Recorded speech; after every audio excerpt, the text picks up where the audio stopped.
Agora sim, nós vamos receber o professor Flávio Comin. Primeiro, eu queria contar a história dessa atividade. Eu tive a oportunidade de, no começo do ano, conversar com o professor Flávio Comin em função de uma pesquisa que estava sendo divulgada, então, pelo Instituto TIM, que é um apoiador do trabalho do professor Flávio, a respeito do bem-estar dos professores, né, da saúde mental, do bem-estar emocional dos professores. Eu fiquei muito impressionado com tudo que eu ouvi do professor Flávio. Já tive a oportunidade de vê-lo em outras atividades, outras palestras, e eu achei muito importante trazê-lo para o ambiente das escolas associadas, porque ao longo desse período, né, muito se falou sobre como os professores foram profissionais essenciais, né, assim como os profissionais da saúde, os profissionais da educação, eles foram absolutamente essenciais para garantir que ao longo desses quase 2 anos de escolas sem aulas presenciais, continuasse a oferecer educação para os alunos. E, evidentemente, todo mundo foi submetido, a sociedade toda, mas especialmente os professores, foram submetidos a um estresse muito grande, né? a um estresse emocional muito grande. Então, agora que as coisas começam a voltar para o presencial, a gente não pode esquecer de muitas discussões que aconteceram ao longo desse período, entre eles a necessidade de tornar a escola um ambiente mentalmente saudável, né? Emocionalmente seguro, ou seja, um ambiente onde as pessoas vivam em estado de bem-estar, né? Ou busquem o melhor estado de bem-estar. Essa não é uma discussão que acontece com a frequência que deveria acontecer, e eu acho que a apresentação do professor Flávio vai mostrar exatamente isso. É um convite à reflexão dos diretores, dos gestores, dos coordenadores e dos professores das escolas associadas e candidatas da Unesco, porque essa é uma dimensão da escola que não pode ficar esquecida agora que a gente volta a olhar para frente, né? A gente volta a olhar para o futuro. E é nesse sentido que eu tenho muita alegria de chamar o professor Flávio Comin, que é um professor brasileiro do Rio Grande do Sul, mas que hoje trabalha na Universidade Ramon Llull, em Barcelona, e é professor afiliado da Universidade de Cambridge, além de pesquisador do Von Hilde Institute, do St. Edmund's College em Cambridge também. Professor Flávio Comin, muito obrigado por estar aqui com a gente. Bom, obrigado você, Paulo, obrigado também aos colegas pelo convite. Para mim é um prazer, é uma alegria estar com vocês. Queria explicar, ou começar explicando da pesquisa, de que muitas vezes economistas como eu trabalham com educação. Mas eu queria dizer que tem 2 tipos de economistas. Tem os economistas tradicionais que acham que a educação é um elemento para produzir mais PIB, para produzir mais crescimento econômico, e tem economistas como eu, me classifico, economistas do desenvolvimento humano, que acham que a educação até pode ser um meio importante, mas a educação é um fim nela mesma. Não é que a educação tem que ajudar o PIB é que tem que ajudar a educação, porque a educação é um fim nela mesma. E não estou falando apenas da parte cognitiva, estou falando da parte não cognitiva. O Paulo ele já antecipou alguns spoilers assim do que eu ia falar, mas a minha ideia é ver se mais ou menos nos 20, 25 minutos eu consigo apresentar para vocês alguns traços da pesquisa. E essa apresentação vai estar disponível, quem quiser olhar com detalhes, quem quiser me escrever para perguntar sobre os detalhes, porque eu vou apenas mencionar alguns pontos, também é super bem-vindo.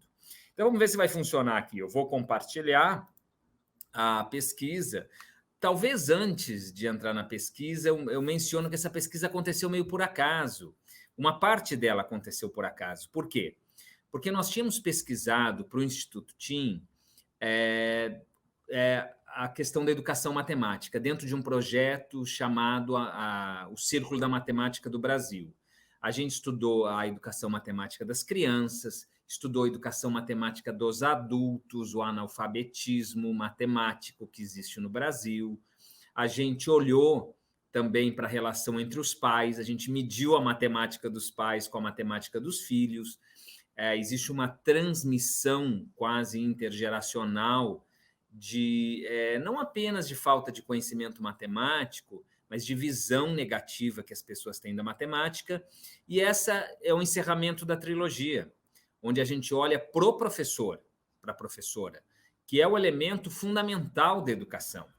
E olha pensando não apenas no professor, na professora, como um instrumento para promover uma melhor educação, mas também destacando a importância de preservar e dar uma boa vida para os professores.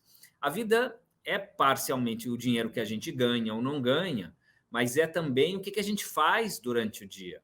E muitas vezes nós acabamos caindo numa desigualdade dupla, onde não é apenas a diferença de quem ganha mais para quem ganha menos. É que quem ganha mais é reconhecido no trabalho, se diverte, os colegas também têm uma boa relação, e quem ganha menos acaba ficando numa posição hierárquica inferior, só aparece quando faz alguma coisa errada, é uma pessoa invisível, os outros não reconhecem, a sociedade não reconhece o seu trabalho. Então, vamos ver. Vou tentar compartilhar aqui a minha tela. Vou apenas apertar... tem várias recomendações aqui. Vou compartilhar a minha tela e vou colocar a apresentação agora para vocês, que é esta apresentação. Espero que vocês estejam vendo. Paulo, vocês estão vendo a apresentação? Sim, está perfeito. Perfeito, muito bem. Então, o tema... obrigado. Então, o tema principal é discutir a questão do bem-estar emocional da escola.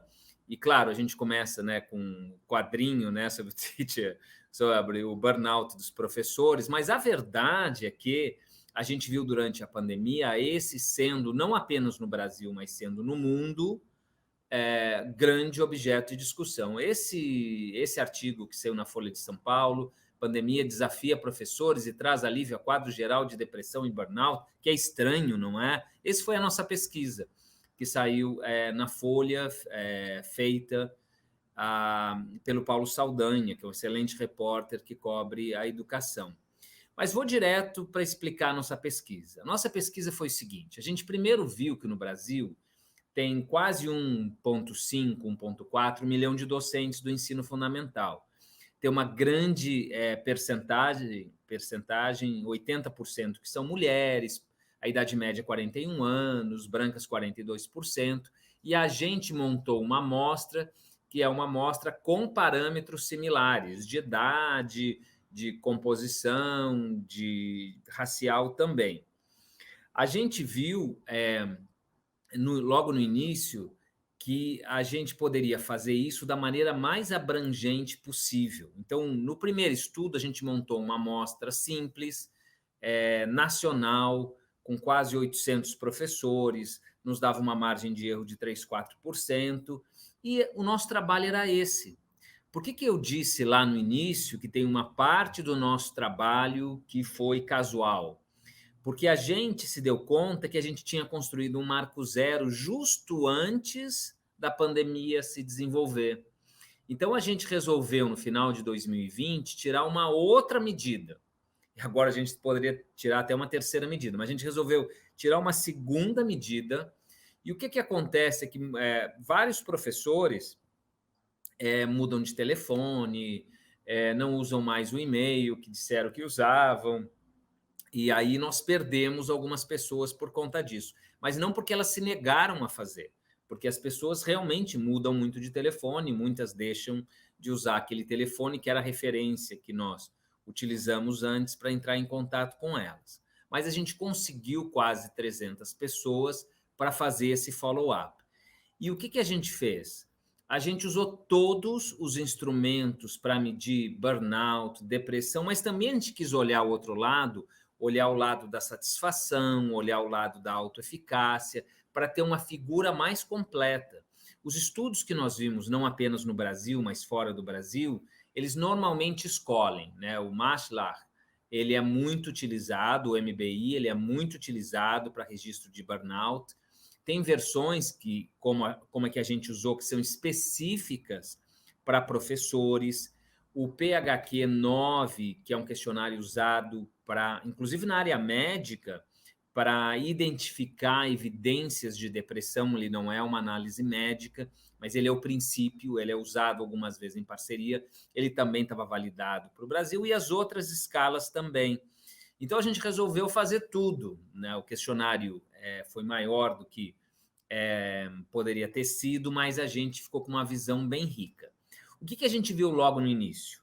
Que, na média, os professores dão um pouco mais de 30 horas de classe por semana e que, além disso, tem outras 4 horas que dão em atividades variadas. A gente viu também que nas classes eles têm, em média, quase 30 alunos por turma. Tem uma desigualdade dentro disso, mas a gente viu que tem quase 30 alunos por turma.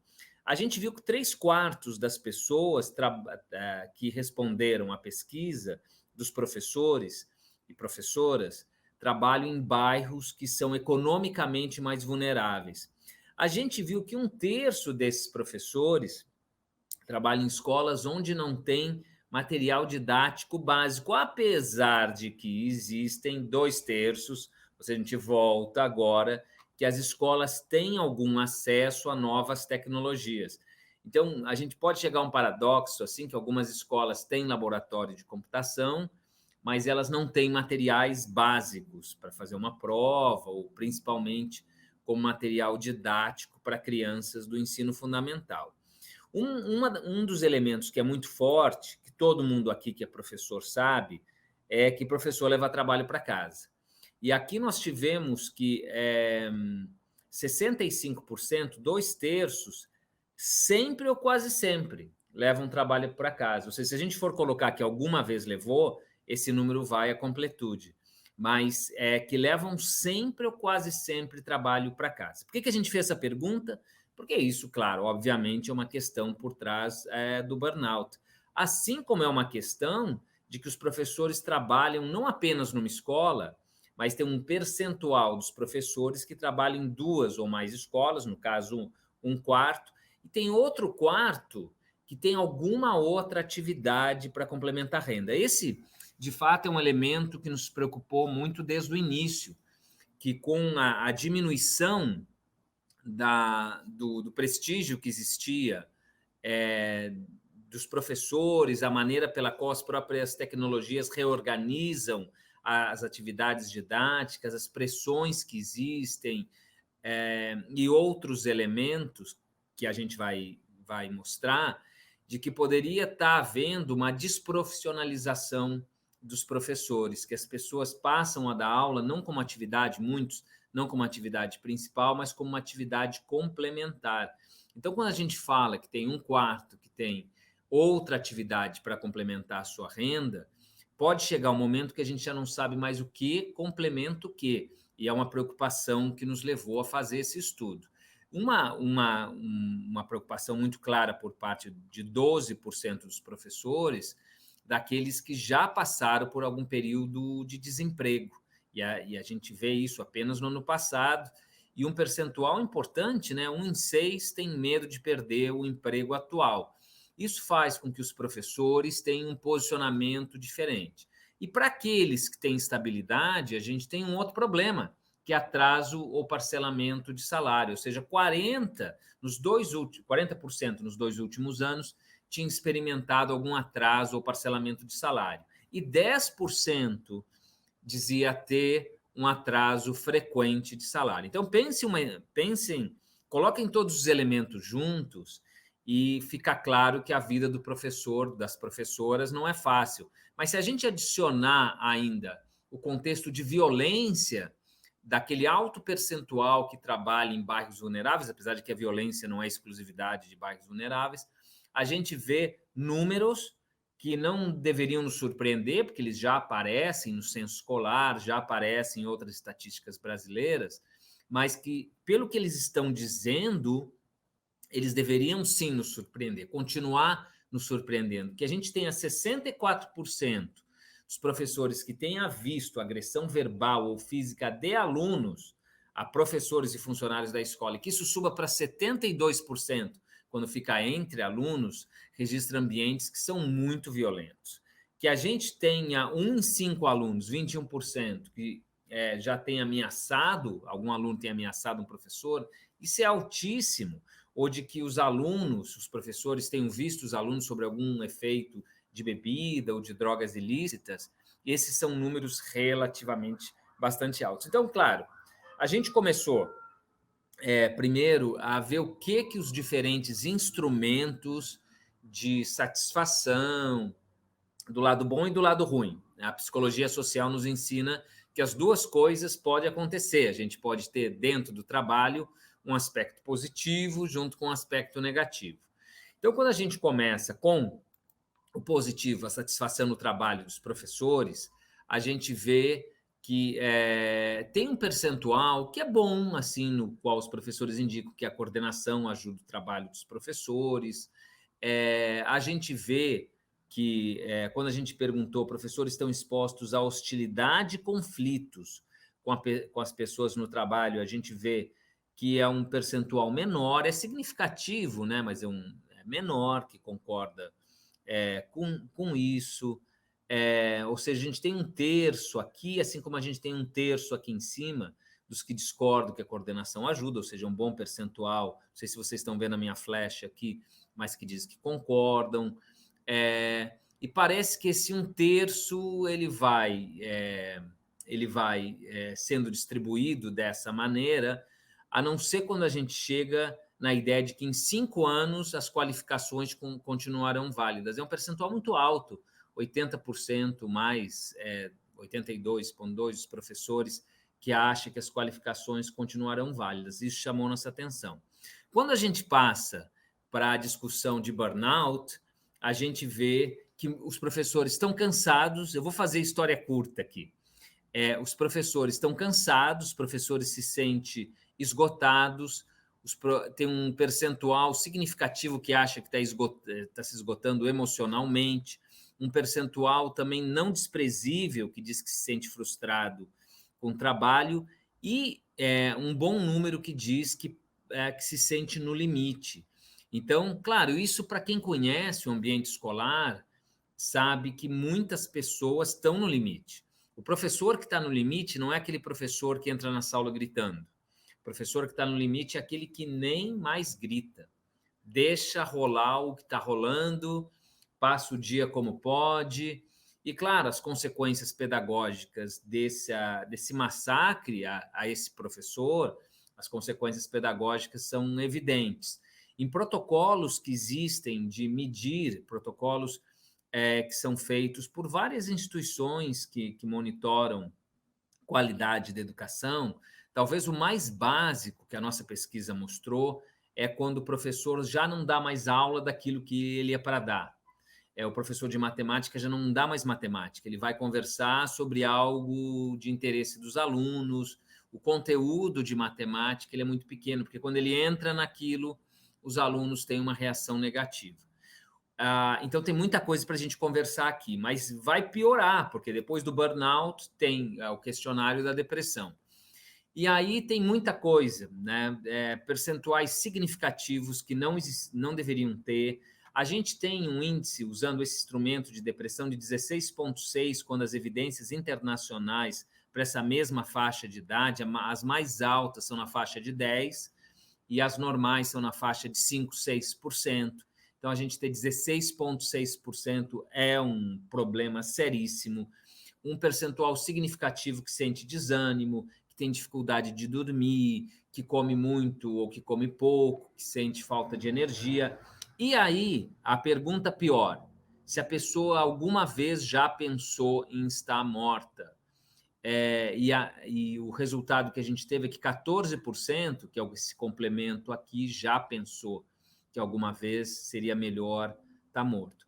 Esse é um resultado dramático, é um número muito alto, mas é algo que a gente tem que considerar. Quando a gente vê o outro lado da escala de bem-estar mental, a gente vê que também tem uma divisão aqui. Quando a gente pergunta, tem tido energia de sobra? A gente tem 42%, 43% praticamente diz não, nunca, raramente. Ou seja, medido por outro instrumento, a gente triangulou e viu que a realidade das professoras, dos professores cansados, é uma realidade bem estabelecida. E nos chamou a atenção também como a gente pergunta se as pessoas se sentem amadas, porque é normal que a educação ela é um ato de entrega, ela é um ato de amor como a gente concebe. A gente não precisa romantizar muito para ver que os professores desenvolvem relações pessoais e muitas vezes recebem o carinho, o reconhecimento dos seus alunos, exatamente por esse elemento afetivo que existe. Então, o fato de um percentual próximo de 10%, ou se a gente aumentar para algumas vezes, isso dispara, né? Está na faixa de 1/3 aqui, de se sentir amado ou interessado em coisas novas, ou mesmo ter se sentido alegre, que o ambiente escolar deveria ser um ambiente alegre, isso nos chamou a atenção do ponto de vista psicológico e emocional. Tem a última ferramenta que a gente pega é a autoeficácia. E a história que a gente tem é que a autoeficácia dos professores brasileiros é relativamente baixa, porque trabalhando em contextos onde as famílias não ajudam, e muitas vezes as famílias são um fator de dificuldade para os professores avançarem, nesse ponto diminui a autoeficácia. Com base nisso, a gente fez vários estudos, né? O que afeta os professores que estão se sentindo emocionalmente esgotados. A gente viu que atrasar salário e levar trabalho para casa está lá, né? O que define os professores que já estão no seu limite, a gente viu que também é estatisticamente significativo levar trabalho para casa, atrasar salário, também é um negócio. E aí tem algumas combinações de idade com escolaridade dos professores que também são fatores influentes. Claro, a pergunta mais difícil não é essa. A pergunta mais difícil é o que afeta a depressão dos professores. E a depressão é mais difícil de explicar, mas aparentemente aquelas pessoas que têm um nível de escolaridade maior, talvez um nível de expectativa que é bem mais alto, é um dos fatores. De levar trabalho para casa, mesmo a 5% de significância estatística, também interessa. Eu vou pular apenas o de Warwick e os Alegres para entrar com algumas estatísticas da pandemia, quando a gente, então, lançou uma segunda rodada de questionários e fez algumas perguntas naquele final de 2020. Perguntamos para as pessoas, você testou positivo? Acha que teve a doença? 17% naquele momento disse que sim, e isso aumenta para 53% quando a gente vê para a família. Perguntamos se a pessoa conhecia alguém que tinha falecido, isso se foi a 2/3. Perguntamos se as pessoas perderam dinheiro, ou seja, uma realidade comum a todos, né? Outros 2/3. Perguntamos se a pessoa teve problemas de insônia ou excesso de sono, e esse percentual foi bem maior. Mas, claro, para a família, né? Ou seja, foi um ambiente de transtorno. Claro, nesse momento a gente podia concluir, então, com esses fatores, que a pandemia foi muito ruim para os professores. A primeira evidência sugere que foi muito ruim para os professores. Muitos, em algum momento, tiveram que dar aula online, muitos tiveram dificuldade de adaptação às aulas não presenciais, porque não houve apoio nenhum. Claro que isso depende da rede municipal, estadual ou privada. A gente vê que as médias das diferentes redes, né, da privada, que é a 3, para a municipal e estadual, as médias são parecidas, mas têm as suas diferenças. A gente perguntou também sobre as condições na casa para ministrar as aulas e 60% diz que não. Claro, tem diferença também de acordo com o tipo de rede. Aqui a gente encontrou uma diferença maior para aqueles professores de escolas municipais. E vimos que também isso afetou mais gente. O que começou a nos chamar muito a atenção? Quando a gente entra nos questionários posteriores e tira a diferença entre os dois, para ver o que aconteceu, para ver o que mudou, a gente viu, por exemplo, que aumentou a positividade sobre o papel da coordenação, diminuiu a percepção da exposição a conflitos e hostilidade, e melhorou, entre outras coisas, né, porque vocês podem ver aqui que tem vários elementos, mas melhorou a perspectiva, a visão de possibilidade de desenvolvimento e promoção nas carreiras. Quando a gente passa para o inventário de burnout, a gente vê que diminuiu a sensação de se sentir esgotado ao final de um dia, diminuiu significativamente, esse 22,2%, caiu também a ideia de que trabalhar com pessoas um dia inteiro é um grande esforço para ela. Mas, por outro lado, deu uma reflexão aos professores de que o trabalho que estava fazendo estava endurecendo a pessoa emocionalmente. Então, não é algo linear, não é algo de dizer melhorou, piorou. Não, os professores estavam antes sujeitos a uma carga e a um burnout e uma depressão que é altíssima. E imagino que muitos de nós que conhecemos assim chão de escola sabe que essa é uma realidade, principalmente da escola pública, não exclusivamente, mas principalmente da escola pública, e em algumas escolas públicas em regiões com altos níveis de violência, isso passa a ser muito pior ainda. A gente sabe, essa é uma realidade. Agora, essa percepção muda do professor, que se sente menos exausto, menos cansado, mais crítico em relação à sua posição, mas diminui também esse sentimento de que os alunos lhe culpam por algum dos seus problemas. Quando a gente vai para o instrumento de depressão, a gente vê que isso é radical. Sentiu desânimo, desalento ou falta de segurança, diminuiu em 20% a incidência disso. Cansaço ou falta de energia, menos 23%. Ou seja, durante a pandemia, os professores conseguiram se restabelecer um pouco mais. Mas também sentimentos de frustração, de fracasso, de desilusão. E o mais importante, o sentimento de talvez seria melhor de que eu tivesse morto ou morta, todos melhoraram. Então, esse é um elemento difícil de explicar, mas o que talvez seja mais evidente é que a situação, nosso ponto de partida é tão ruim. O nosso chão de escola, assim, principalmente em algumas escolas em ambientes violentos, é tão ruim, tão tenso para os professores que têm uma vida fora da escola, que têm outras atividades, não apenas que levam trabalho para casa, mas que têm outros trabalhos ou que dão aulas em outras escolas e muitos têm que ficar para cima, para baixo. É tão difícil que nesse momento ficou ainda mais complicado. Mas é algo que, por outro lado, teve alguns pontos de melhora. E a gente vê que é muito robusta essa interpretação, porque mesmo na escala de bem-estar, a gente vê o outro lado. Os professores se sentirem mais relaxados, se sentirem mais otimistas em relação ao futuro. Olha, o Brasil como está, como a gente conhece, né? No final de 2020, sentir mais otimista em relação ao futuro é um negócio difícil, mas mesmo assim, dizendo que tem energia de sobra, mas diminuiu a alegria. O que quer dizer isso? Que talvez estar na escola é cansativo, é exaustivo, mas é algo bom. É algo que é uma fonte de alegria também, né? O carinho, a relação que existe dos professores, não apenas com seus alunos, mas com seus colegas.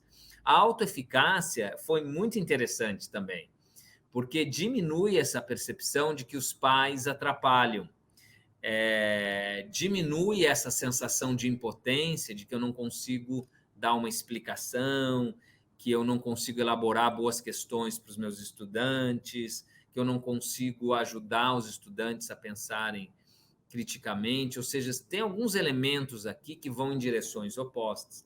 Na nossa pesquisa, e eu vou apenas mencionar isso se alguém tiver interesse para olhar, que ela está disponível, a gente viu por cor da pele as diferenças, que sim, são piores para os professores pardos, pretos, em relação aos professores, professoras de pele branca.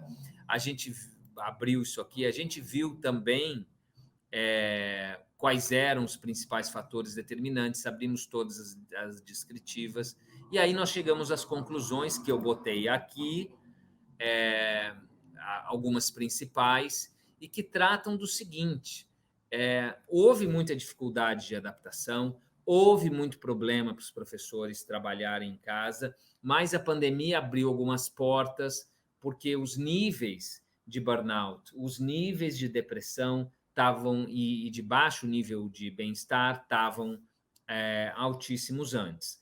Existem decomposições que a gente pode fazer para entender raça, idade, lugar, e que mostram que o Brasil é muito desigual. Por isso que a gente não pode deixar, eu botei a foto aqui do Amartya Sen, a gente não pode deixar de falar que quando a gente fala em educação, a gente fala de um país que é extremamente desigual, é um país extremamente injusto. A gente busca algumas soluções gerais, quando talvez a gente deveria estar sendo mais intolerante às injustiças e tentando resolver parcialmente aquelas injustiças que são as piores.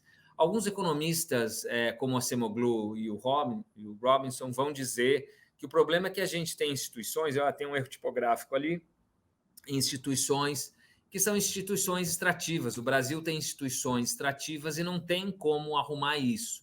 A única maneira é deixar os mercados funcionarem. Eu disputo isso, eu digo que a vida é um pouco mais complicada e que o Adam Smith, que falava em sentimentos morais, como as pessoas se relacionam uma com as outras, explica muito da política brasileira, explica por que os brasileiros acham que é excelente pagar impostos, desde que não seja com eles, tem uma atitude muito paternalista e não de direitos em relação a o que as pessoas realmente recebem.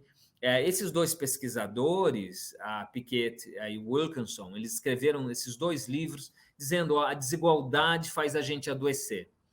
E isso é importante a gente procurar entender as causas da depressão dos professores brasileiros, as causas dos problemas de saúde mental dos professores brasileiros. Em função disso, eu coloquei uma citação deles.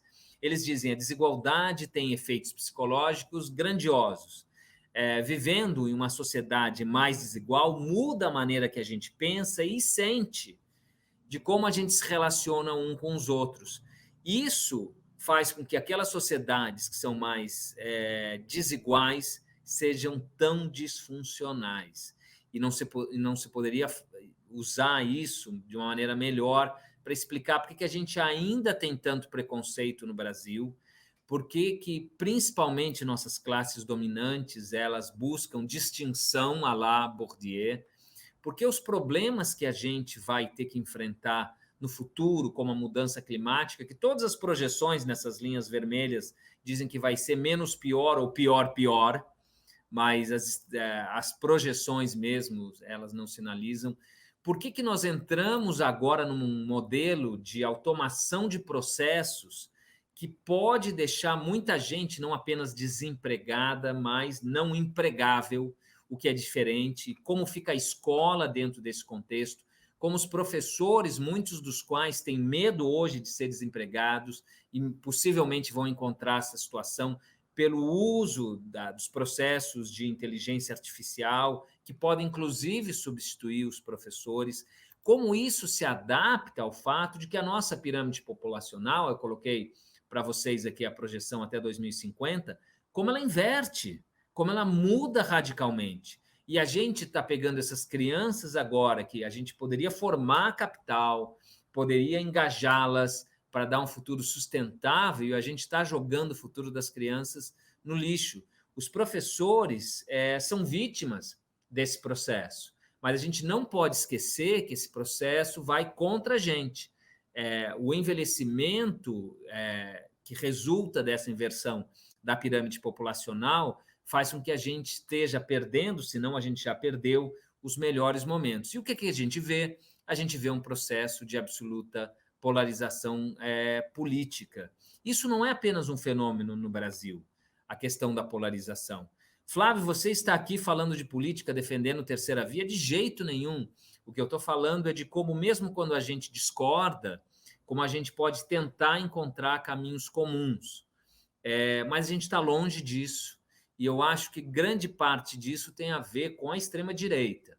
Mas o mundo mudou, não é apenas o Brasil que mudou, o mundo mudou, e a gente tem tudo para uma grande explosão, eu digo assim. Aqueles mais velhos como eu vão dizer: o que a gente faz? Né? A bomba vai detonar, chama o MacGyver que a gente resolve. Então, para concluir, e eu estou chegando próximo dos 30 minutos, eu queria mostrar o último slide. Vocês estão vendo aqui alguns dos elementos que eu citei e uma foto da professora Marta Nussbaum.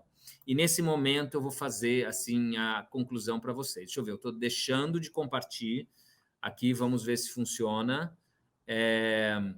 Não sei, vocês já conseguem me ver? Sim, pode botar. Tudo bem. Já obrigado, tá Thiago. Thiago disse que sim, muito bem. Então, assim, por que a Nussbaum é importante? Por que eu gostaria de sugerir que a Nussbaum é importante? E o que tem que ver com toda essa história? Deixa eu retomar a história. A história de que o professor, a professora, é o centro da educação. E não é apenas o centro como instrumento, é o centro com a própria razão de ser. O educar é intrínseco à educação. Então, não é apenas algo que só vai ser validado se os alunos tiverem nota ou alguma coisa desse jeito. Não é. Então, olhar para a saúde mental dos professores é muito mais importante, porque não é apenas, eu repito, não é apenas um instrumento. É algo que é intrinsecamente relevante. O que acontece? Acontece que a gente está fazendo tudo o contrário. E esses processos todos que eu descrevi, eles vão na contramão, muitos desses, de dar esse reconhecimento aos professores. A gente viu na nossa pesquisa que as evidências sugerem que a situação antes da pandemia era uma situação muito ruim e que algumas coisas pioraram durante a pandemia, mas outras melhoraram, não porque melhoraram per se, mas é porque a situação era muito ruim. E tudo que a gente quer agora é voltar a uma situação que parece que já era muito ruim. Como é que a gente faz diferente? Como é que é possível a gente atingir um novo tipo de discussão? Então, a Nussbaum, ela sempre falou que a coisa mais importante são os valores das pessoas. Ela mesma, no seu livro de 1990, que é O Conhecimento do Amor, parece livro do Paulo Coelho, mas não é, O Conhecimento do Amor, é a importância de como é que a gente se relaciona com as outras pessoas, como é que a gente enxerga a humanidade das outras pessoas. E um grande desafio que a gente tem social é a sociedade enxergar a humanidade dos professores, que são tão carregados de humanidade, professores e professoras, e ser capaz de, através disso, dar melhores condições de trabalho dos professores.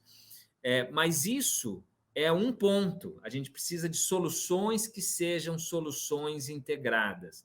A gente precisa olhar para as crianças, a gente precisa olhar para as famílias, a gente precisa olhar para se as famílias têm como comer ou não têm como comer, porque mandar criança com fome para a escola, se a escola não tem condições de alimentar a criança, é algo necessário, mas não é suficiente, ou seja, a escola pode alimentar, mas se volta para casa, a criança tem fome.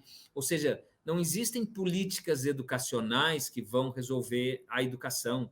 Existem políticas integradas, políticas sociais, políticas sustentáveis. A nossa pesquisa apenas levantou um pequeno pontinho para mostrar o quão complexo, o quão difícil, mas também, por outro lado, que a gente pode ter alguma esperança se nós começarmos a focar no professor e na professora, não apenas como um instrumento, mas também como uma parte da razão de ser da educação. Então, bom, essa é a mensagem principal. Obrigado. Poxa, muito bacana, Flávio. Era isso mesmo que eu queria que os professores tivessem a possibilidade de discutir.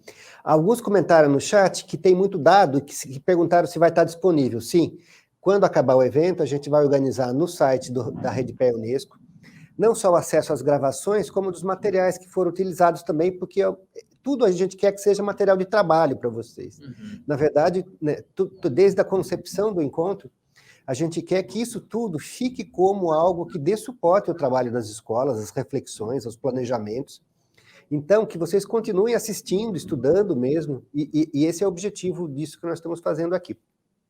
Eu queria fazer uma pergunta para o Flávio, porque eu gostaria realmente de ver a sua opinião sobre isso, Flávio, que é algo que eu penso há muito tempo. Existe algo na função do professor e que os professores gostam de se sentir assim, que é uma ideia de uma ideia de missão, né? A missão do educador. é algo que envolve muita doação pessoal, né? Até alguém no chat comenta que o professor não tem jeito, ele é apaixonado, leva trabalho para casa. E isso faz, eu não acho que tem nada de errado em ser apaixonado pela educação, mas isso faz muitas vezes que a ideia de uma profissão fique com menos peso, ou seja, parece que não importa o profissional, o professor, interessa o professor missionário. E isso ajuda muitas vezes que os professores fiquem sem condições de trabalho, porque todo mundo sabe que chovendo, fazendo sol, tendo telhado, não tendo telhado, ele vai lá e vai dar aula. Eu queria ouvir de você eu acho que é uma espécie de uma pegadinha, a ideia de ver o professor como um missionário e não como um profissional. Claro. Não, eu entendo bem o que você está dizendo, é uma excelente questão. A gente pode dividir e dizer que na sociedade, do ponto de vista da participação das pessoas enquanto membros de uma sociedade, existem bens de direito e bens de gratuidade, se eu posso usar essa palavra. Bens de direito são aqueles que, como seres humanos, a gente deveria ter, aqueles que escrevem na Constituição, tal, todo mundo deveria ter direito à saúde, educação, moradia, mas existem direitos que são direitos intangíveis, como direito ao respeito, como não ser xingado, humilhado pelas suas crenças ou por algumas circunstâncias pessoais. No entanto, existem também os bens de gratuidade. Os bens de gratuidade são aqueles que a gente não tem que dar, mas que a gente dá. Por um lado, eles são muito valiosos, bens de gratuidade. O que acontece é que nós temos uma parte da população que mais do que faz a sua parte. Os professores e professoras, com essa entrega, mais do que fazem a sua parte. E eu concordo com você, Paulo, acho que a ideia de chamar isso de missão faz com que a gente separe os professores enquanto uma categoria e esqueça que existem outros profissionais que também, e que não colocam nada a sua função como missão, e que deveriam também ter esses bens de gratuidade. Porque bens de gratuidade são bens civilizatórios. Vamos desde um muito obrigado, mais simples, né? Aquela coisa que a gente explica para as criancinhas bem pequenas, desde um por favor e muito obrigado, é um bem de gratuidade, ninguém lhe manda dizer por favor e muito obrigado, mas você sabe que é uma condição civilizatória. Assim como a condição civilizatória daqueles que têm recursos, zelarem, se preocuparem por aqueles que não têm, porque eles, ao ter uma condição privilegiada, têm uma responsabilidade maior, e essa responsabilidade ela é negada. O que a gente vê? A gente vê que quando a gente para discutir pobreza, privação, existe quase sempre um discurso que eu chamaria de aporofóbico, de rejeição aos pobres, de culpar os pobres pela sua própria pobreza. Porque eles são vagabundos. Você vai dar esse dinheiro, eles vão beber em cachaça esse dinheiro. Ou então aquela pessoa ela é promíscua, ela não tem dedicação, não tem mérito. Então, a gente tem alguns problemas que são problemas de concepção, que são desses bens de gratuidade, que, em princípio, não tem nada errado com bens de gratuidade, como uma categoria geral, mas que não são extensos a toda a população. Então, eu concordo com você.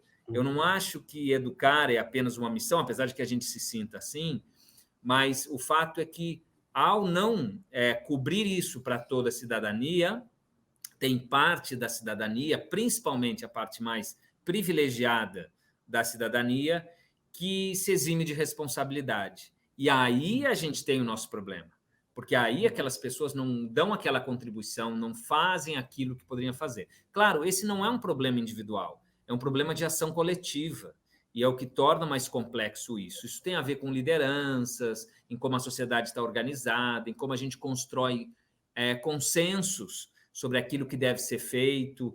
Você acha que os mercados funcionam e você acha que o governo funciona. Os economistas se dividem um pouco nesses dois grupos. Mas, independentemente disso, a lei tem que funcionar para todos. Que mais? Vamos. Escola tem que funcionar para todos. Você pode ser de esquerda, de direita, a escola tem que funcionar. O fato de que ela não funcione hoje em dia fala muito mais sobre as pessoas que têm uma posição de privilégio no país e que teriam condições de conduzir uma mudança do que aquelas pessoas que lutam para sobreviver diariamente. Ótimo, muito bom. Professor Flávio, a gente ficaria aqui bastante tempo ainda conversando sobre isso. Eu acho que cada uma das suas apresentações aí daria uma discussão à parte, né? Eu me preocupo principalmente com aquilo que associa essa espécie de vulnerabilidade a uma depressão mais profunda, né? Esses sintomas todos de que algo vai muito mal. Cada uma dessas frentes daria um belo tema de discussão. Mas eu acho que nós temos aqui um painel, temos um material de estudo, e eu tenho certeza que a gente tem você por perto aí para nos ajudar quando a gente precisar pensar sobre isso. É um prazer, eu estou à disposição, como eu disse, os materiais vão estar disponíveis. Sim. Quem tiver qualquer dúvida, qualquer coisa, só me escreve e eu respondo. Com prazer, esclareço tudo que precisar. Muito bom. Muito obrigado. Vamos para a próxima. Eu que agradeço. Um abraço. Até mais. Tchau, tchau.